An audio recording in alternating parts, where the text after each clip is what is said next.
We're live. It's been too long. It's been a while. Yeah. It's been a long time.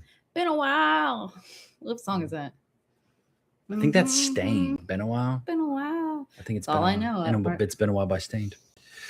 It has been a while. There's lots to cover today. This is going to be, I don't know if it's going to be a long episode Probably rapid fire. or I'm going to talk really fast episode or fire. probably somewhere in the middle. It's probably going to be Zach talks really fast while also there's a lot going on. So, where to begin?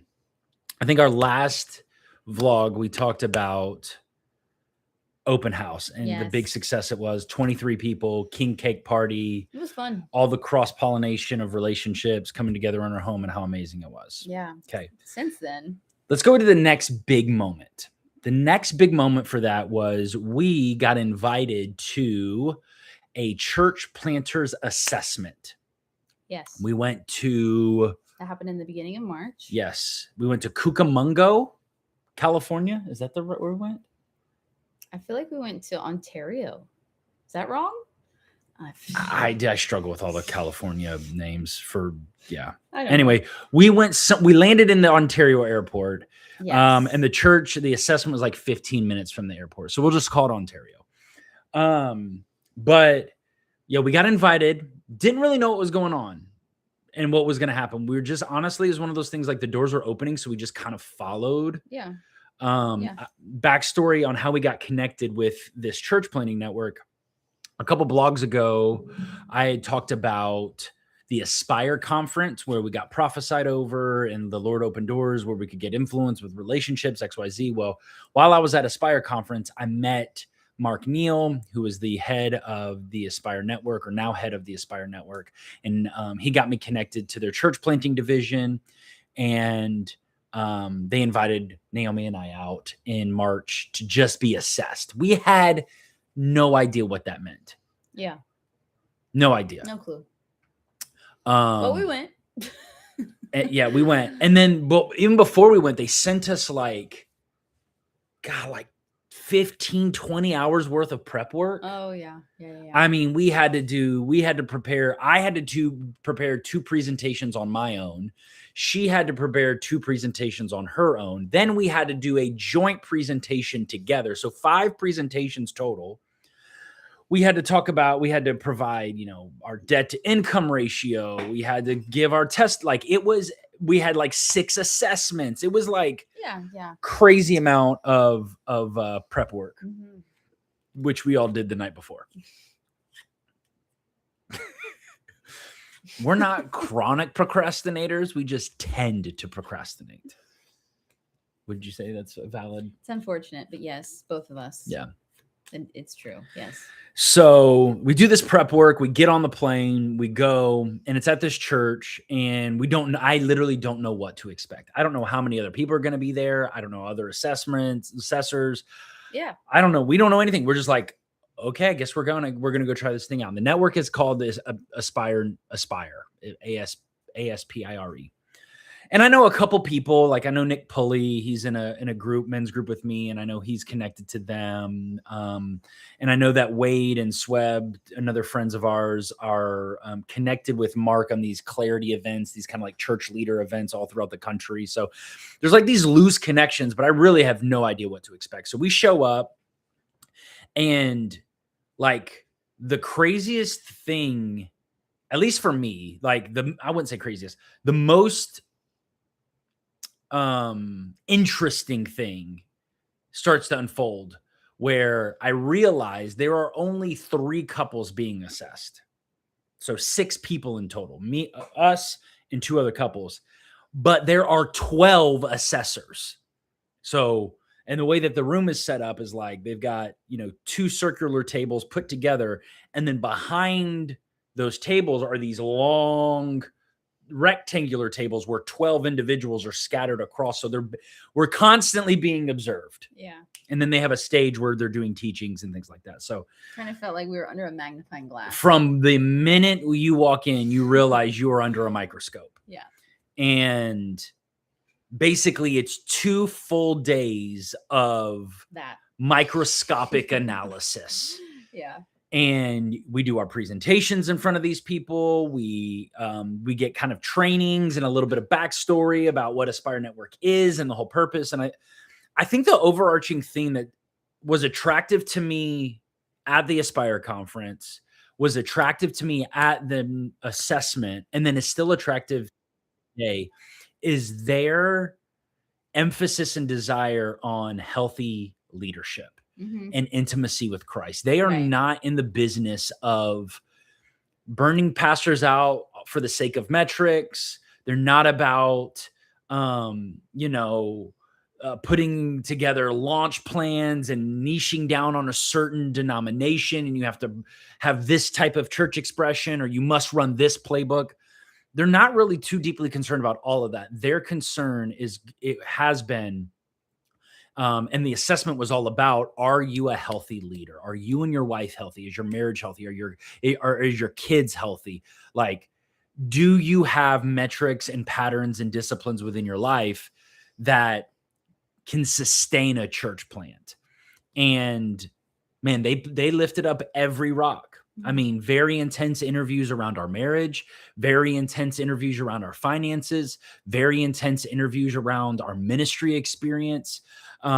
We had even these like one-on-one interviews, even like Naomi was brought away by one person. I was brought away by another person, and they interviewed us on when's the last time we shared the gospel with something, led someone to Christ. What is the gospel? What is salvation? I mean, it was so invasive. It was uncomfortable. That it was almost like borderline incredibly uncomfortable. Yeah.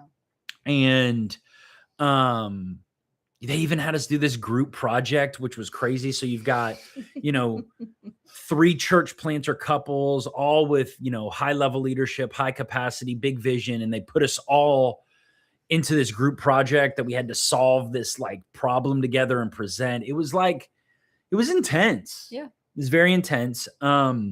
Almost to the point where we kind of like, before we go there, basically at the end of 2 days, you come back on the third day, the morning of the third day, and they give you their assessment. So, like, hey, are you a good fit? Are you not? And they had this score that, they were going to grade you on, and they were pretty upfront with how that score was going to look for the people at the end. And, we the night before we came in for our final score, we just kind of said,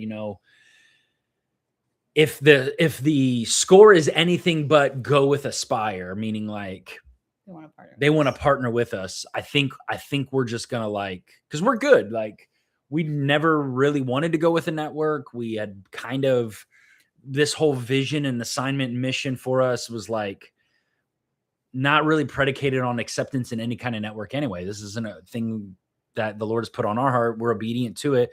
If there's a group of people, a community of people that want to come alongside of us and see the value of what God is doing here in New Orleans and in our lives and want to invest in it and, want to support and partner with it, great. But I'm not going to like kick, scratch, claw, trying to beat down doors to get into a church network club to get money. Like, I'm not going to do that. It's not us. It's not who we are. Right. And so we had just come to terms with, well, if they want to partner with us, they will make that clear. And so we go the next day, and like take that as a sign from God. Like, go ahead and walk forward with them. Yeah. If they choose us, choose them too. Right. Yeah. Keep going. Yeah. No, that's good. And so we go into the assessment, or go into the final kind of assessment and reporting. And we basically, it was kind of confusing at first, the way that how it all played out. I really don't think it's worth getting into the bells and whistles of it. But basically, they want to partner with us. And they decided we're a great fit for them. We felt like they're a great fit for us. And, I'll just say this, like, one of the things that makes being connected with a group like Aspire is that, they're kind of in a reinventing phase, if you will. They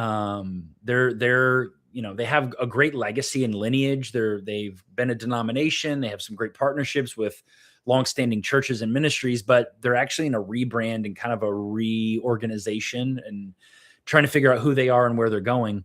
And that's great for us because we are innovators and we're builders. And so the fact that we can come in not only and receive guidance, support, partnership from them, but also that could also be a place where we can speak into them and help bolster and bring insight and wisdom from our experiences to help form this new thing is also very attractive. So it's a two-way street of investment. They're investing in us, and we're also going to be able to invest in their thing. At least we see the potential for it. We're really excited about it. So long story short, we got approved to be a part of their network. And then we had a follow-up conversation a couple weeks later. And now we are in the beginning phases of like a contractual agreement of what a partnership with Aspire Network is going to look like. And we're very, very excited about it. They are wonderful people. Yes, the assessment was intense. Yes, it was invasive. Yes, it was more than we could have thought or imagined. But it was the first time that Naomi and I, and feel free to speak into this, but it was the first time that we shoulder to shoulder got to just like process and express what the Lord is doing in our hearts for this thing and what he's been writing, the story he's been writing over the last 8 years, and to present that to fellow church planters, successful church planters, people who've been doing this. And then for the response to be, oh, yeah, we see this on you. Oh, yeah, you guys are on the right track. Oh, yeah. You guys are built for this. That, I don't know about you. I do know about you. That meant the world to us. That felt like you guys looked at every nook and cranny of our life, spent 2.5 whole days with us, and saw how we work and lead and communicate our marriage, and then are like, oh, yeah. We see that on you. Not that I needed that or we needed it. Again, we're making decisions. We're doing it. We're in the process, but that just really blew wind in our sails. That's nice. Yeah. I kind of describe it as like, it was very uncomfortable, but it was like the verse that says, as iron sharpens iron, so a friend sharpens a friend. It felt like friends who were sharpening us. And I think by nature is uncomfortable. But yeah, it was a really good assessment. I was going to say something else and it flew out of my brain just now.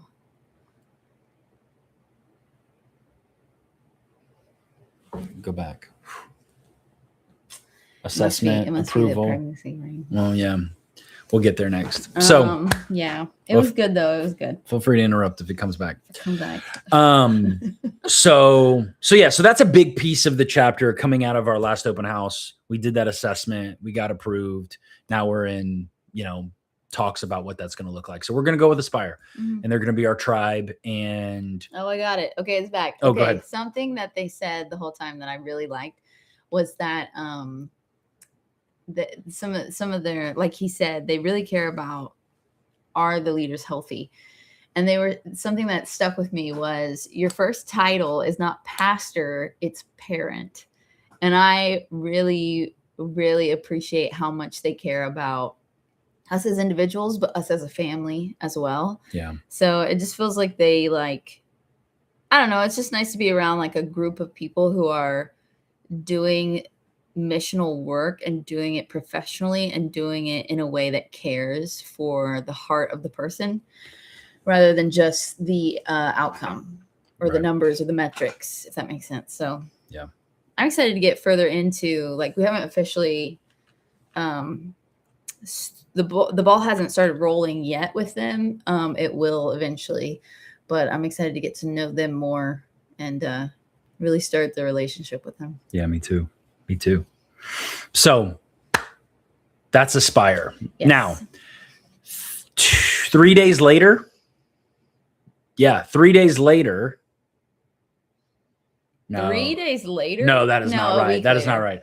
A week later, a week and a half later, we had our second open house. And we had a crawfish boil, and it was bananas. We had 50 people come through. And we invited 70-ish people, and 50 people on the dot came through. And that was absolutely bananas. It felt so good. We had some friends from just some friends of ours, Tyler and Nancy. They live about an hour and a half away. They came down, helped us get set up. We had 150 pounds of crawfish, potatoes, corn on the cob, sausage. We had drinks and snacks for kids. Kids were everywhere. Kids many were everywhere. So many kids. So many kids. So many children. Our landlord across the street, or across our duplex wall, across our wall. Yeah, she came. She got hit in the head with a little squishy football. It was wild, but it was amazing. And I mean, we doubled in size. So 23 at our first open house, 50 at this one.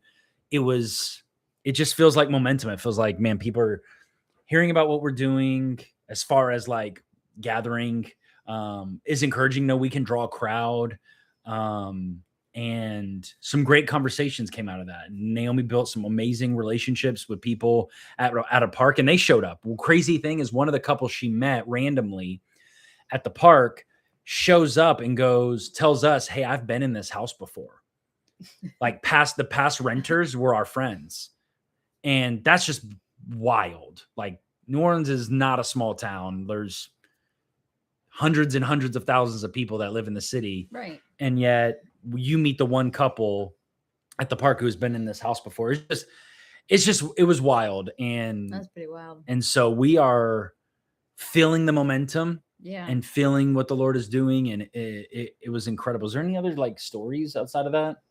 Oh, I invited the lady at the grocery store down the street. Leon was inviting people from the park like an hour before. Yeah. And they showed up. People came. Yeah. I invited Carla, who is the cashier at Rouse's, our grocery store. And she had the best time. She showed up. She was really sweet. Now every time I go to the grocery store, she's like, "When y'all having another one?" Mm-hmm. And so she'll be at our next open house. And she's a big talker too. So she was like telling everybody, "Oh, he had the best crawfish boil. It was so fun." And so 50 people is nuts. I mean, we knew one person when we moved here February 2025. And a year later, we had 50 people in our home, which is just remarkable. It's remarkable. Look what the Lord can do, man. And it didn't happen overnight. It's this like slow developing. I think back to the New Balance job. Oh my gosh. I think back to 2020. I don't even know. We haven't even talked about New Balance. Oh man. Well, I worked at New Balance. Lots of details there, but I worked at New Balance in Metairie in 2020. And it was very uncomfortable, and it taught me to say hello to people. It taught me to say hi to people and to remember their name and to strike up conversation. And I think that a lot of different things, but that was a big one in the development of now. I mean, when me and Leon and Noah and Bear, we go out to a park, it's like everybody's our friend. We're talking to everybody. And it's not forced. It's just like, it just happens organically. And a lot of those people were at the crawfish boil. That's why there was so many kids. That's why there was so many kids. It is wild. So that was a big moment. So we got Aspire Network, big moment with our crawfish boil. It was incredible. Lots of momentum, good conversation. Since then, we've had one couple over at our house playing board games. Mm-hmm. We took another couple out for dinner. We're having great texting conversations. So we're doing more, ground game relationship building with, the people who showed up, and it's been awesome. And so we're gearing up for our next one. Our next open house is Tuesday, April 21st, and we are calling it Jenna Fest because we're going to have a live band in our backyard, and we're going to do po' boys. And for those who don't know and teach them the New Orleans way. About New Orleans, there's a thing called Jazz Fest and the French Quarter Fest, and it's a lot of people fly in to go to Jazz Fest, and a lot of locals go to the French Quarter Fest. It's a bunch of live bands, a lot of stages, great food. It's just a time where, you listen to great music, eat great food. So we're having Jenna Fest. Yeah, because we live on Jenna Street. Right. So we're going to do a little mock Jenna Fest and do po' boys, unique drinks and chips, and have a band. And we've got balloon animals, a balloon artist coming, which, oh, shoot, I got to send the money to. It's fine. So we have a balloon artist who's coming. Do you have bounce houses yet? I have one in sight. Okay. Measurements are good. Yeah, I mean anything is gonna be kind of big back there, but it's not huge. Okay, You good. can put both of them next to it. You can do the bouncy house, and you can do the balloon artist over on that side. Perfect. Band on this side. Okay. Party in the middle. It's turned into a party planning meeting. But yes, that sounds amazing. So it's going to be great. Pray for us. Yeah. We want to continue to grow. We're investing a lot of, tithe dollars, people who are giving to us. Yeah. We're investing a lot of resources into this one. And just like any event, I'm a little nervous that Nobody's going to show people up. aren't going to show up. So we've been texting people, haven't gotten a lot of responses. Lots of maybes, but no yeses. Yeah. And so we are probably going to go door to door Sunday and Monday. Like and down our street. Down our street and just start personally inviting people. Yeah. So I'm a little nervous, There's but I people- also think it's necessary. I think the Lord knows this is the next phase. Like we need to go door to door. We need to get that personal touch. We can't rely on text. Like people need to see our face, see our family. We need to shake hands. We need to give that personal invite. We need to do the thing that's weird. Like nobody's doing that. And so we need to be different. And I know that that's the next phase, which we've done. We did that at Stillwater. We went door to door, invited people to a Christmas party that we didn't even have. That's a story for another time. Wow, we did. We tried at least. Wow. Maybe we need to bake cookies and bring people cookies and invite them. You want to Don't tempt me. Want to make cookies on Sunday? Here's some cookies. Come to our Jenna Fest. Come to my Jenna. Come to my Jenna Fest. Okay. Anyway, so very much looking forward to that. That's going to be a big moment. We have two other. Let me look at your phone. What are the other topics? Oh, I didn't write them all down. Let me see the ones you did write down. Oh, we already covered those. Okay. I know that. Also, we have a big announcement. Yes. When I was talking and I couldn't think, I looked, I know you probably heard it. I said, "You think that's pregnancy brain?" So we're pregnant. Woo! That makes baby number 4. Why not? So why not? Why not? If people aren't going to come, we'll just build them. We'll just keep Oh, making humans so they have to come. That's good. So how's that going? How is pregnancy number 1 going? Number 1. Or sorry, not pregnancy number 1. Pregnancy number 4. Number 4 is first trimester. How's that going? I've gone through a lot of denial. I've cried a little bit. Me and the Lord have talked a lot. It's been good. It wasn't in my timing, I thought maybe next year, but the Lord has been challenging me of you trusted me to do it when you wanted to do it. You didn't trust me to do it when I was going to do it. And I'm like, you're right, Lord. So, but I keep hearing different friends are encouraging me that, when you start a church, being pregnant goes along with it very regularly. Yeah. And that's the one thing most people are like, please just don't let me be pregnant when we start this church.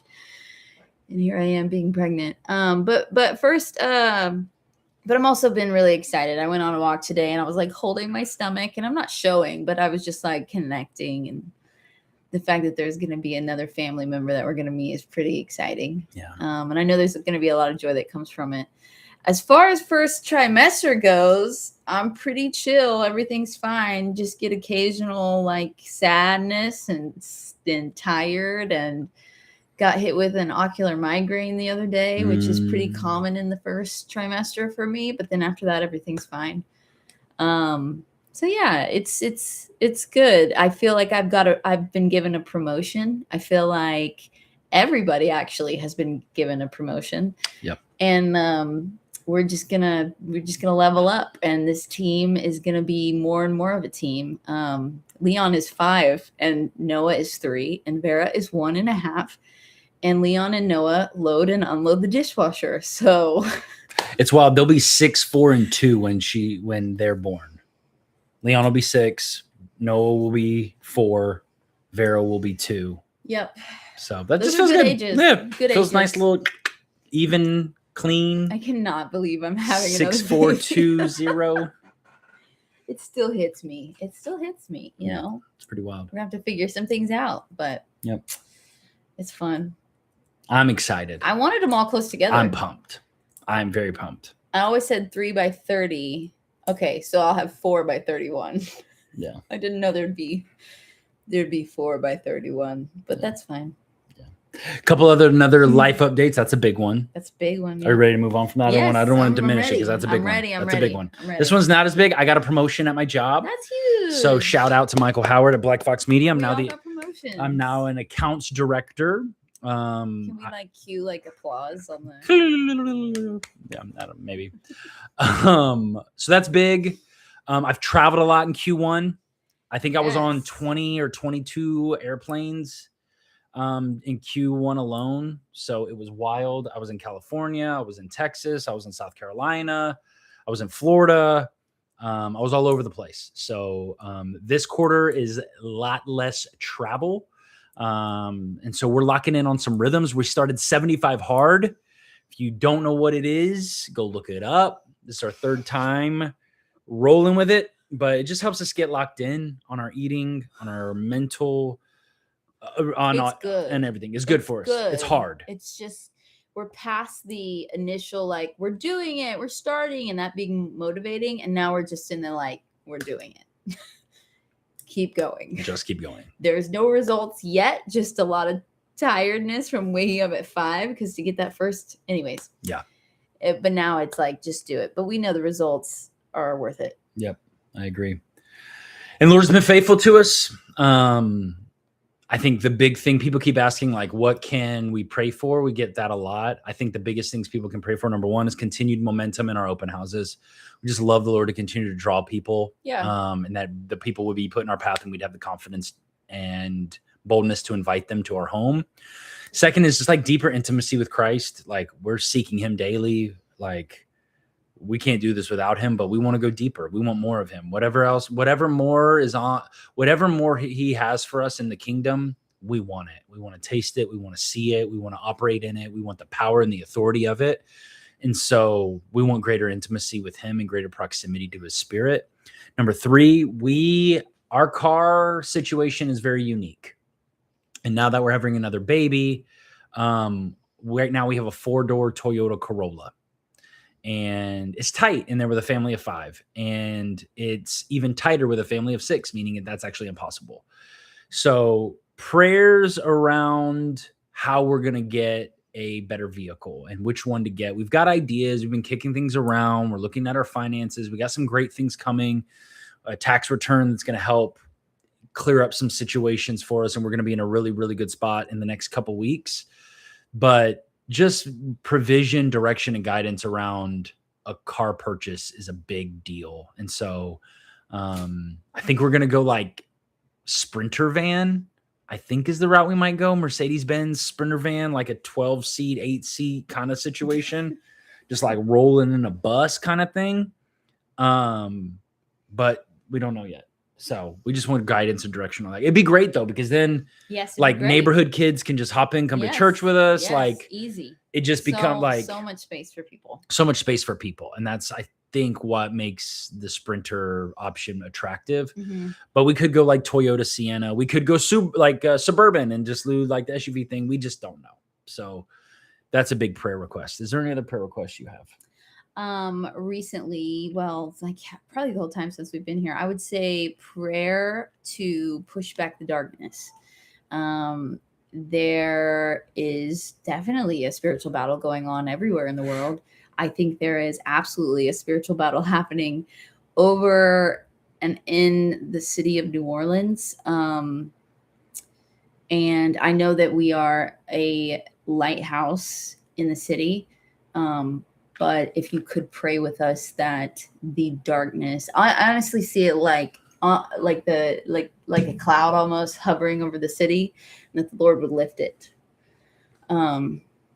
Lifts the darkness up and off the city, and that his light would shine through the streets.